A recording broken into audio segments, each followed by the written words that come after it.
Will deep dive में आपका स्वागत है। पिछली बार हमने बात की थी जल्दी अमीर बनने के लालच पर। आज हम एक और बहुत ही दिलचस्प मानवीय पहलू पर बात करने वाले हैं।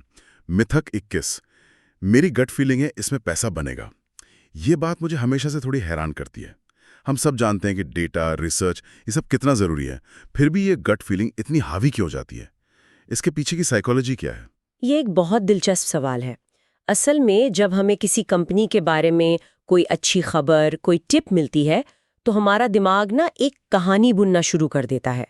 हम मानने लगते हैं कि ये कंपनी अगला मल्टी बैगर बनेगी। मल्टी बैगर, हाँ, मतलब एक ऐसा स्टॉक जो निवेश को कई गुना बढ़ा दे। बिल्कुल। और हमें लगता है कि ज़्यादातर लोगों की नज़र अभी इस पर पड़ी नहीं है। हम कुछ खास जानते हैं। और यहीं पर कन्फर्मेशन बायस काम करता है। अच्छा।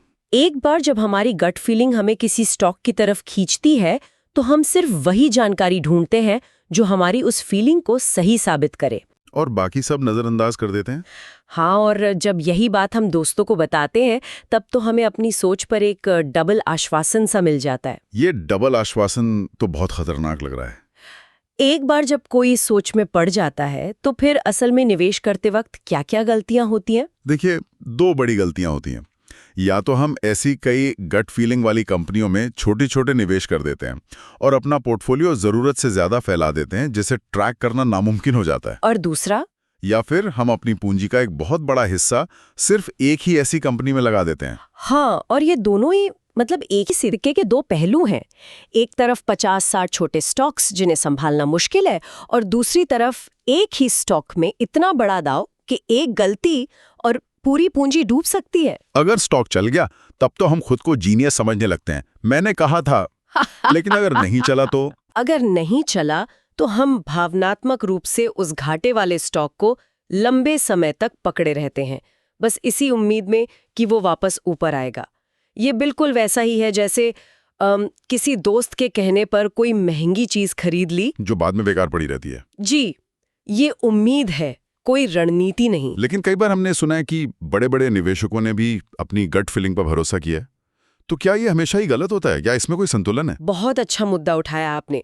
असल में जो अनुभवी निवेशक होते हैं, उनकी गट फीलिंग अक्सर सालों की रिसर्च और अनुभव का नतीजा होती है। वो पैटर्न पहचानते हैं। लेकिन हम में से ज्यादातर लोगों के लिए गट फीलिंग अक्सर भावनाओं और अधूरी जानकारी का मिश्रण होती है। तो इस भावनात्मक निवेश के जाल से बचने के लिए क्या करना चाहिए? समाधान क्या है? समाधान है तर्क और विश्लेषण। अपने आवेगी व्यवहार को लॉजिक और कैलकुलेशन से काबू में रखें। हमेशा निवेश से पहले जोखिम और इनाम का आकलन करें और सुरक्षा का मार्जिन जरूर देखें। आपने सुरक्षा का मार्जिन की बात की। क्या आप श्रोताओं के लिए इसे आसान शब्दों में समझा सकती हैं? ये होता क्या है? जरूर।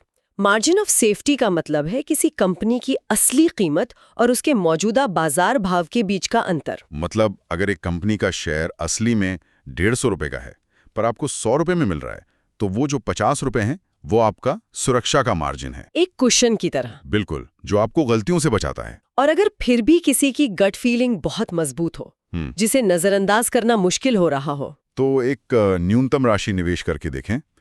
एक बार जब आपका थोड़ा पैसा लग जाता है ना, तो आप खुद उस कंपनी पर गहरी रिसर्च करने के लिए प्रेरित होंगे।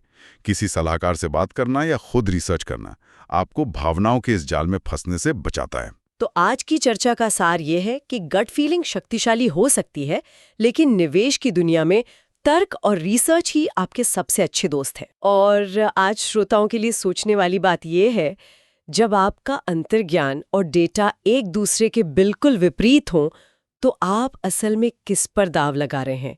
कंपनी के भविष्य पर या खुद के सही होने की अपनी क्षमता पर? अगली बार हम एक और दिलचस्प मिथक पर बात करेंगे। जब हम मनी मन में रिटर्न की गणना करते हैं, 100 रुपए लगाऊंगा तो कम से कम 30 रुपए तो बन ही जाएंगे। क्या हमारी इस मानसिक गणना और बाजार की असलियत में कोई संबंध है? जानने के लिए अगली कड़ी जरूर सुनें। जय गुरुदेव।